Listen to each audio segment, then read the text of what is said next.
Assalamualaikum warahmatullahi wabarakatuh. Kami dari kelompok Teori Hukum Murni. Di sini saya sebagai moderator, yaitu Andrea Della Puspita, akan memperkenalkan anggota kelompok saya yang lain yang bernama Intan Meriam, Muhammad Hardi Wiradana, Syafika Putri Rajmawati, dan yang terakhir ada Nia Nur Hasanah. Presentasi akan dimulai dari saya, yaitu ide mengenai teori hukum murni, The Pure Theory of Law, diperkenalkan oleh seorang filsuf dan ahli hukum terkemuka dari Austria, yaitu Hans Kelsen. Lalu selanjutnya, apa itu teori hukum murni? Teori hukum sendiri itu adalah ilmu hukum atau jurisprudence, bukan politik hukum atau legal politik. Selanjutnya, kenapa teori hukum murni itu dinamakan murni? Karena Pure Theory of Law itu hanya mengkaji hukum dan berusaha untuk mengeliminasi dari objek yang mendeskripsikan bukan hukum yang sebenarnya atau strict law. Presentasi selanjutnya akan dilanjutkan oleh rekan saya yang bernama Intan Meriam. Baiklah, saya Intan Meriam akan melanjutkan pemaparan. Menurut Hans Kelsen, hukum adalah suatu keharusan yang mengatur tingkah laku manusia sebagai makhluk rasional. Hukum berurusan dengan bentuk atau formal, bukan isi atau material. Jadi keadilan sebagai isi hukum berada di luar hukum. Oleh karenanya bisa saja suatu hukum itu tidak adil, tetapi ia tetaplah hukum karena dikeluarkan oleh penguasa. Teori hukum murni yang juga tidak boleh dicemari oleh ilmu-ilmu politik, sosiologi, sejarah, dan pembicaraan tentang etika. Metode hukum murni antara lain didasarkan pada adanya tata urutan peraturan perundang-undangan atau Stufenbau der Rechtsordnung. Teori ini melihat hukum sebagai suatu sistem yang terdiri dari susunan norma berbentuk piramida. Norma yang lebih rendah memperoleh kekuatannya dari suatu norma yang lebih tinggi. Semakin tinggi suatu norma akan semakin abstrak sifatnya, dan sebaliknya, semakin rendah kedudukannya akan semakin konkret norma tersebut. Norma yang paling tinggi yang menduduki puncak piramida disebut dengan Kelsen dengan nama Grundnorm atau norma dasar atau Ursu-Prof-Norm. Sehubungan dengan itu, ada fungsi khusus dari norma yang bersifat derogation atau menyampingkan atau membatalkan terhadap norma yang lain. Menurut pandangan Kelsen, dengan memberikan penjelasan mengenai legalitas dan normativitas hukum tanpa upaya untuk mereduksi jurisprudensi atau ilmu hukum ke ranah lain.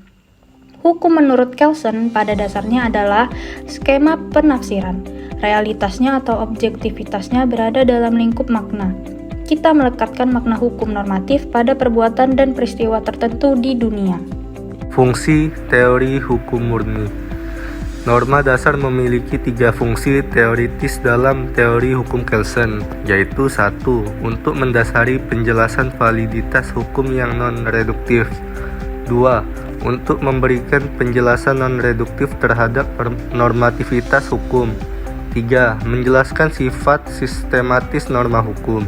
Ketiga permasalahan ini bukannya tidak berhubungan satu sama lain. Teori hukum yang murni juga tidak boleh dicemari oleh ilmu-ilmu politik, sosiologi, sejarah, dan pembicaraan tentang etika. Dasar-dasar pokok teori Kelsen adalah sebagai berikut. 1. Tujuan teori tentang hukum, seperti juga setiap ilmu, adalah untuk mengurangi kekalutan dan meningkatkan kesatuan atau unity. 2. Teori hukum adalah ilmu, bukan kehendak, keinginan. Ia adalah pengetahuan tentang hukum yang ada, bukan tentang hukum yang seharusnya ada. 3. Ilmu hukum adalah normatif, bukan ilmu alam. 4.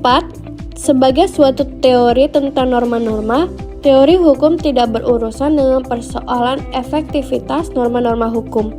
5. Suatu teori tentang hukum adalah formal, suatu teori tentang cara pengaturan dari isi yang berubah-ubah menurut jalan atau pola yang spesifik. 6. Hubungan antara teori hukum dengan suatu sistem hukum positif tertentu adalah seperti antara hukum yang mungkin dan hukum yang ada. Ajaran hukum. Ajaran hukum murni adalah bahwa hukum itu harus dipisahkan dari sosiologis, moral, politis, historis, dan sebagainya. Hukum adalah suatu keharusan yang mengatur tingkah laku manusia sebagai makhluk rasional. Tetapi Kelsen tidak mempersoalkan hukum itu dalam kenyataannya, tetapi mempersoalkan apa hukumnya.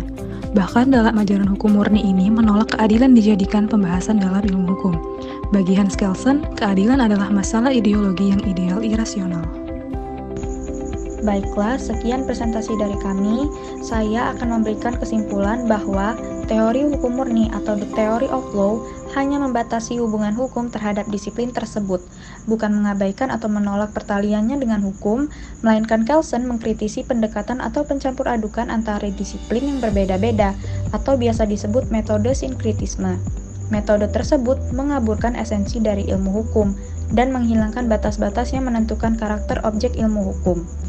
Jadi, teori ini berusaha untuk menerangkan secara ilmiah tentang tata hukum tertentu yang menggambarkan komunitas hukum terkait.